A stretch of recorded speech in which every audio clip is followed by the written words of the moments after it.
Greetings, everyone, and welcome back to another episode of Plan B Success. When we look back at our past, challenges have been given such an important place in our life. Going against the grain, challenging oneself, trying to do the impossible and then succeeding. That's adventure. That's what exhilaration is all about. Don't we find that exciting and fulfilling, be it in a career or on the personal front? Always going against the grain, fighting challenges, tackling challenges, and then coming out successful. Isn't that what all heroes are made up of? Well, today I'd like to provide you with a different perspective. A perspective where the excitement and the adventure, where the exhilaration of having achieved something and come out successful will not die down, forget about dying down, will not even dwindle down a little bit. Think about it. It's an alternate approach to the way we see struggle, challenges, overcoming the adversities that we face, and then coming out successful on the top. In order to enumerate that, let me tell you a story. There was a river that was flowing very rapidly towards its destination, the sea. The river was meant to go and meet with the sea, and it was climbing down the mountains very, very rapidly, dashing against rocks, in some cases breaking them, eroding them away, paving its own path as it went downhill towards the sea. There were a couple of fish swimming in the river, and one of them turned around and looked at the river flowing rapidly with all its energy, with all its excitement, with all its exuberance towards the sea, and decided that it was getting washed away. And it decided it would do its best to stop the flow of that river. So it turned around in the water and started swimming upstream. And it pushed hard, and it felt it was its bounden duty to slow the river down. It spread out its fins in order to contain the river, the water, and stop it, if not at least slow it down. And it did its best, looking at the river and trying to push back on the water that was pushing against it, and continued to do that constantly in order to get to the next level of streaming upstream. The other fish, in turn, was flowing with the river and looked down towards the sea where it was flowing, and took it upon itself that it would do its best to help the river reach the sea, its final destination. So it swam in the direction of the sea, along with the river currents, and it felt an exhilaration as it thought to itself that it could swim faster and help the river reach its destination quickly. And it could take the river and its water, the currents along with it, as it swam down towards the sea and helped the river reach the sea a little bit faster. It felt in control. It felt it was driving the water down.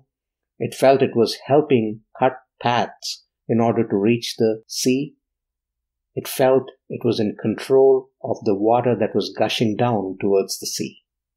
Now, what do you learn from these two different examples? On the one end, there was one fish that's trying to curtail the flow of the water, that was trying to slow it down as it thought its bounden duty to make that happen, whereas the other fish decided it was in control of the river and its flow, and it was actually helping the river flow down faster in order to meet its destination, the sea.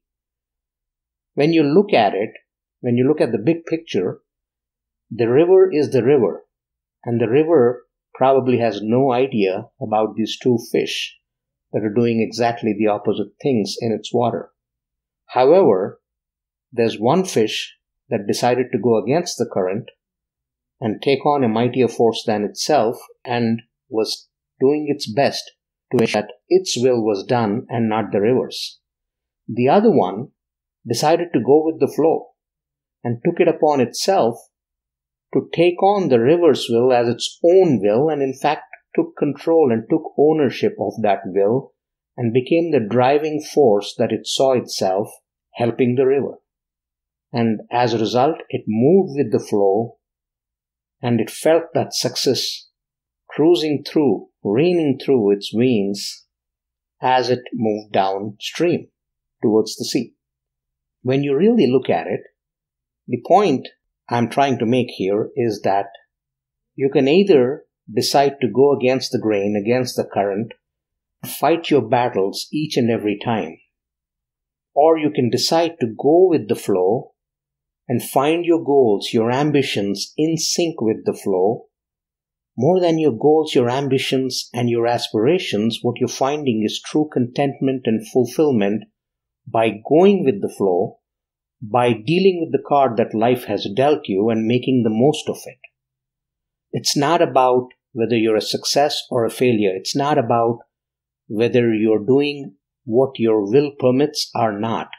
It's about looking at what can you control and what can you not control, and taking control, taking stock of the situation, taking the card that you've been dealt with, and then making the most of it. That's the difference here. That's how you should be perceiving this when you're looking at these two fish, one going against the grain, one going with the grain.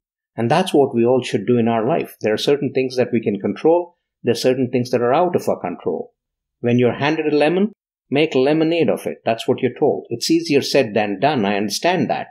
But if you decide you're going to make lemonade, you might not make the best lemonade, but you sure will make some lemonade and it'll be tasty. So that's what you got to look at. You got to look at what can you control, what can you not control, and those things that you can control, how do you make the best of it? How do you make sure that you ride upon that wave that's coming at you than against it, and then reach farther than you thought you would ever will as a result of riding that wave? Hey, I hope you liked that episode.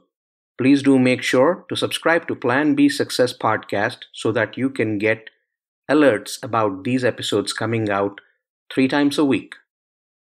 You get to hear an inspiring interview and some inspiring talk that will move the needle for you on your way to success. Thank you very much.